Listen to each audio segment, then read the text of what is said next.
কথা বলবো না। যারা রাজি আছেন হাত তোলেন তো, লিল্লাহে তাকবীর। এই দেখেন তো হাত তোলেনি কে? এই যে এরা হাত না তুলে বসে আছে, তোলেন। আলহামদুলিল্লাহ ভাই, কথা দিয়েছেন। কিন্তু প্রথমে যিনি ছেলে আমির ছিলেন, কথা বলছিলেন, এর আগে যিনি আমি একটু হালকা শুনেছিলাম, তারা কিন্তু কোরআনের পক্ষে কারা আছেন হাত তোলেন। আপনারা হাত তুলেছিলেন। এবার কোরআনের পক্ষে আসার একটা সিস্টেম আসতেছে। যেহেতু আমি সেদিন বলেছিলাম যে বাংলাদেশে যে নির্বাচন, একটা ইসলামের পক্ষে আর একটা মানুষের তৈরি করা আইনের পক্ষে। সুতরাং ইসলামের পক্ষে যারা আছে এরা আল্লাহর দল, আর যারা মানুষের তৈরি করা আইনের পক্ষে আছে সে যে দল হোক ওটা শয়তানের দল। সেই হিসাবে আপনি এবার কোন দিকে রায় দেবেন, এই কথাটা যদি ঠিক না রাখেন আপনি মিথ্যাবাদী। হাত তুললেন, দড়ি ছাড়া বেঁধে ফেলেছি। কথা বল। আল্লাহ আমাদের এই যে 4-8টা জিনিস বললাম, 4টা জিনিসে যেটা আল্লাহ নারাজ ছেড়ে দেওয়ার তৌফিক দিন, যেটা আল্লাহ খুশি আমাদেরকে আনন্দে আত্মহারা হয়ে আঁকড়িয়ে ধরার তৌফিক দিন। বলেন আমিন। সূরা ফাতিরের একটা আয়াত আর লক্ষ লক্ষ হাদিসের একটা টুকরা পড়েছি। 32 নম্বর আয়াতটা পড়েছিলাম। রব্বুল আলামিন বলেন, সুম্মা আওরাসনাল কিতাবাল্লাযীনা ইসতাফাইনা মিন ইবাদিনা ফামিনহুম যালিমুল লিনাফসি ইলা আখিরি আয়াত। রব্বুল আলামিন বলেন, অতঃপর আমি এই পৃথিবীতে কোরআনের উত্তরাধিকারী, এরা কোরআনের ধারক বাহক, কোরআনের জ্ঞান আমি আল্লাহ শুধু আমার বান্দার বান্দিদের মাঝে তাদেরকেই দান করি, যাদেরকে আমি আল্লাহ মনোনীত করি, পছন্দ করি। ও বাংলার মুসলমানেরা, আজ আমরা যারা আলেম আছি, এখানে আলেমদের কিছু দায়িত্ব কর্তব্য। সে আলেম নারী হোক আর পুরুষ হোক। আলেম মানেই শুধু নামের আগে মাওলানা মুফতি লেখা আছে এটাই আলেম না। যতটুকু জ্ঞান আপনি পেয়েছেন আপনি ওই জ্ঞানের আলেম। আপনি নামাজ সম্পর্কে মনে করেন কিছু জানেন, আপনি নামাজের আলেম। আপনি যাকাত সম্পর্কে কিছু জানেন, আপনি যাকাতের আলেম। এক কথা বুঝতেছেন? শরীয়তের পূর্ণাঙ্গটা যারা জানে আমরা তাদেরকে অনেকে আলেম মনে করি। রব্বুল আলামিন বলেন, আমার কিতাব যেহেতু পূর্ণাঙ্গ পরিপূর্ণ, সুতরাং আমার কোরআনের জ্ঞান যারা পাবে এই মানুষগুলো যেমন তেমন মানুষ না, এরা আমার মনোনীত। সম্মাস্তফাই না, এদেরকে আমি ইস্তেফা করি, এদেরকে আমি মনোনীত করেছি, এদেরকে আমি নির্বাচিত করেছি, পছন্দ করি। এজন্য এদেরকে আমি শুধু আমার কোরআনের ধারক বাহক, জ্ঞানী, এলেম দিয়ে ধন্য করেছি। কিন্তু আমার এই বান্দা বান্দীদের ভেতরে যারা কোরআনের জ্ঞান পেয়েছে, কোরআনের এলেম পেয়েছে, এরা আবার 3 প্রকার। এদিকে তাকান, এবার আপনারটা আসতেছে। কম বেশি আমরা এখানে যারা আছি অন্য জাতির লোক বাদ দিয়ে সবাই কোরআনের কিছু না কিছু জানি না, জানি না? বলেন বলেন। কিছু না জানলে সূরা ইখলাস জানেন না? কুল হুয়াল্লাহু আহাদ, এই তো আপনাকে আল্লাহ কোরআনের জ্ঞান দিয়েছে। রব্বুল আলামিন বলেন, ফামিনহুম যালিমুল লিনাফসিহি, এদের ভেতরে এক প্রকার বান্দা আছে যারা কোরআনের জ্ঞান পেয়েছে কিন্তু তারা জালেম, তারা নিজেদের উপরে জুলুম করেছে। কারা তারা দেখেন তো আপনি এই ক্যাটাগরিতে পড়েন কিনা? 1 নম্বরে যে মানুষগুলো কোরআনের জ্ঞান পেয়েছে, এলেম পেয়েছে, কিন্তু হারাম কাজ লিপ্ত থাকে আর ফরজ কাজ করে না, এই মানুষগুলো নিজেদের উপরে নিজে জুলুম করার কারণে কিয়ামতে উঠবে, কিন্তু আলেম হয়ে না, জালেম হয়ে। এদেশে এরকম জালেম নেই, হারাম কাজে লিপ্ত থাকে, ফরজ কাজগুলো করে না। 2 নম্বরে মিনহুম মুকতাসিদ, মধ্যম পন্থা অবলম্বনকারী। এরা হচ্ছে ফরজ নামাজ, ফরজ কাজগুলো আদায় করে, হারাম কাজগুলো ছেড়ে দেয়, কিন্তু মাকরু কাজ, এরপরে মুস্তাহাব বিষয়গুলো ছেড়ে দেয়, মোবা বিষয়গুলো কিছু মনে করে না। আমি যে ব্যাখ্যাটা বলছি এটা ইবনে কাসির থেকে। আমার তো মনে হয় বাংলাদেশে এখন আমরা যারা নারী আর পুরুষ আছি কোরআনের জ্ঞানে এই 2 নাম্বারের ক্যাটাগরিতে আছি। ফরজ হয়তো আদায় করি, হারাম কাজও আস্তে আস্তে অনেকে ছেড়ে দেয়, কিন্তু মাকরু আছে। এরপরে আবার অন্যান্য যতগুলো সুন্নত আছে ওগুলোর গুরুত্ব দিতে চায় না। এরপরে মুস্তাহাব আছে, মানতে চায় না। আল্লাহ আমাদেরকে এই পর্যায়ে রেখেছে। আমার যতটুকু ফরজ আলোচনা, 3 নম্বরে ওয়ামিনহুম সাবিকুম বিল খায়রাতি বিইজনিল্লাহ। 3 নম্বরে তারা যারা অগ্রগামী ভালো কাজে আল্লাহর অনুমতি ক্রমে। এইটাই আমি বোঝাতে আয়াতটা পড়েছি।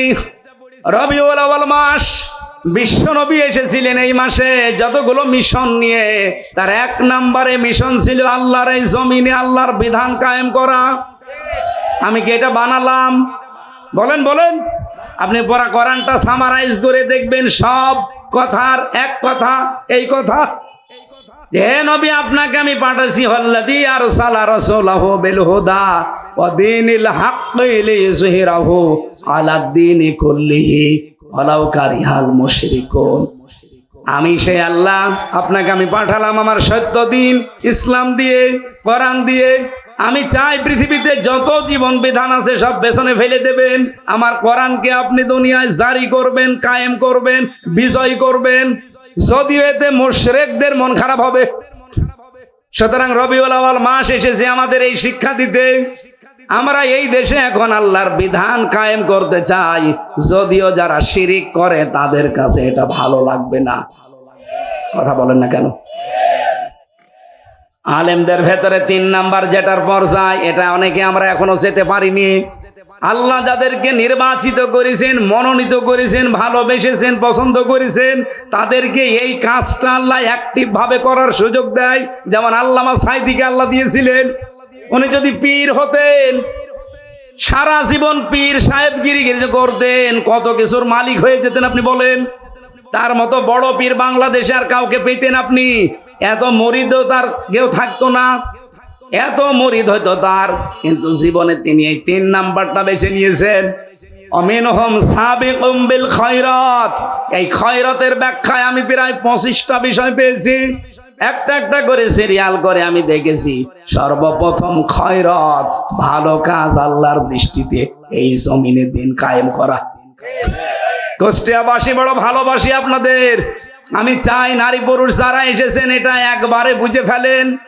আপনি যত তাড়াতাড়ি বুঝবেন তত তাড়াতাড়ি আপনি কল্যাণ পাবেন। যত অগ্রগামী হবেন দেখবেন তত তাড়াতাড়ি কল্যাণ আসতেছে। যালিকা হুয়াল ফাদলুল কাবীর। এটা যেমন তেমন দয়া না। আল্লাহ বলেন এটা বহু বড় দয়া, ফাদলুল কাবীর, সবচাইতে বড় অনুগ্রহ আপনার প্রতি। বাংলাদেশে আজ মাত্র 18 কোটি মানুষের 7 কোটি 20 লাখ মানুষ এরা চাচ্ছে যে এই দেশে দিন কায়েম হোক।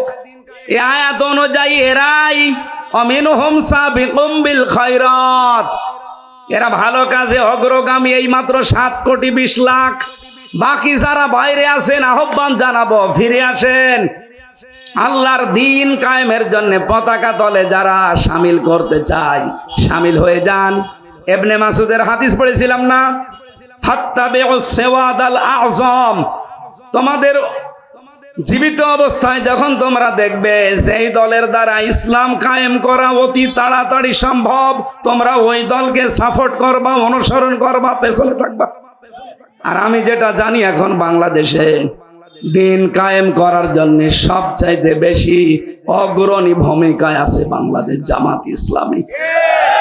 আপনার মন খারাপ হলে আপনি লেখাপড়া করে বুঝে নেন। যান সূরা ফাতির 32 নম্বর আয়াত।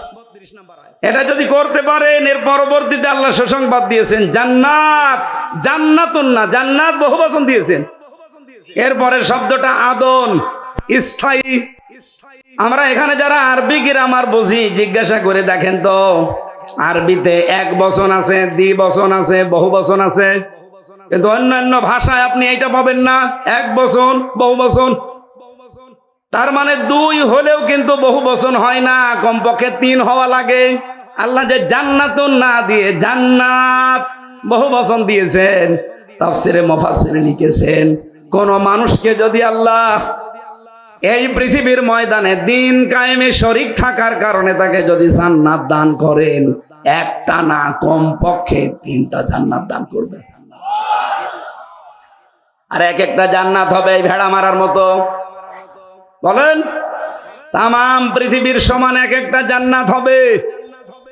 আমরা যেহেতু লোভে পড়েছি, আমরা করছি, মন থেকে করছি, ইখলাসের সাথে করছি। আপনাদেরকে আহ্বান জানাচ্ছি, দুনিয়া থাকবেন না, আমিও 100 বছর পরে এখানে থাকবো না, আপনিও থাকবেন না। আসেন এই বহু বছর যে 3টা জান্নাত কমপক্ষে পাওয়া যাবে, এইটা পাওয়ার জন্যে অফি যালিকা ফালিয়াতানা ফাসিল মুতানাফিসুন। এবার প্রতিযোগিতা আরম্ভ করি আমরা সবাই মিলে এই জান্নাতটা পাওয়ার জন্য। যেখানে একটা জান্নাতের কথা বলেন না আল্লাহ, কয়টা বলেন? বলেন, সবাই যেন কমপক্ষে 3টা জান্নাতের মালিক হতে পারি, সেই রাস্তায় এগিয়ে আসার আহ্বান জানাচ্ছি। 11টা পার হয়ে গেছে, আবার সকাল থেকে প্রোগ্রাম শুরু, এর জন্য আমরা আর টানতে পারলাম না। যাই বলেছে আল্লাহ কবুল করেন। আমার একটা বই আছে, লিখিত বই, জেলখানায়, সৃষ্টি নিয়ে লেখা। যদি লাগে পেছনে গাড়ি আছে, এখান থেকে নিয়ে যান। আল্লাহুম্মা আমিন। লা ইলাহা ইল্লা আনতা সুবহানাক ইন্নী কুনতু মিনাজ জালিমিন। রব্বুল আলামিন, এই প্রচন্ড গরমে আমার নিজ জেলা কুষ্টিয়ার ভেড়ামারা এই গোলাপনগর দামকদিয়া এলাকায় তোমার যুবক বান্দারা, এই মোকাররমপুর ইউনিয়নবাসীর যুবক ছেলেরা মুরব্বীদেরকে সাথে নিয়ে তারা কোরআনের আয়োজনে আঞ্জাম দিয়েছে।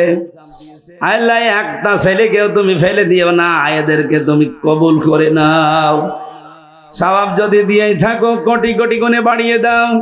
নবীজির রওজায় পৌঁছিয়ে দাও সওয়াবগুলো। এলাকায় মাটির নিচে যারাই ঘুমিয়ে আছে, কবরগুলো জান্নাত বানিয়ে দাও রব্বুল আলামিন। আমার প্রাণ প্রিয় জেলা, আমার মাতৃভূমি এই বাংলাদেশ, বিশেষ করে কুষ্টিয়া, এখানে এই জেলাতে আমার জন্ম হয়েছে। আল্লাহ, তুমি এই জেলাকে ইসলামের জন্য উর্বর বানিয়ে দাও।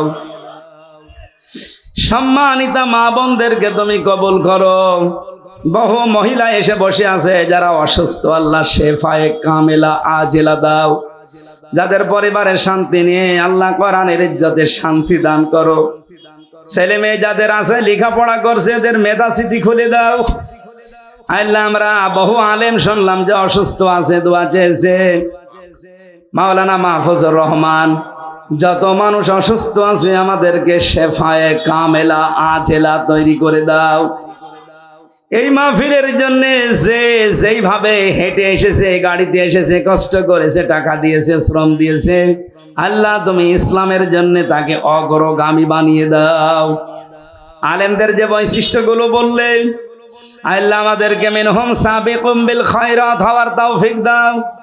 যত কল্যাণমূলক কাজ আছে, সবচাইতে বড় কল্যাণকর কাজ হচ্ছে দিন কায়েম করা। এই রাস্তায় আমাদেরকে অ্যাক্টিভ হয়ে থাকার তৌফিক দাও।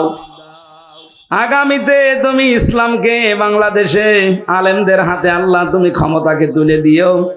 দেশ যেন কোরআন দিয়ে তারা চালিয়ে দেখিয়ে দিতে পারে। খায়রুল কুরুনি করনিক রব্বির হামহুমা কামা রব্বায়ানি সগীরা। আল্লাহ, আমার এক মুরব্বির কথা মনে পড়ছে, জনাব মকবুল হোসেন। তার জন্য দোয়া করছি, মকবুল হোসেনকে তুমি মাফ করে দাও। বারাকাল্লাহু লানা।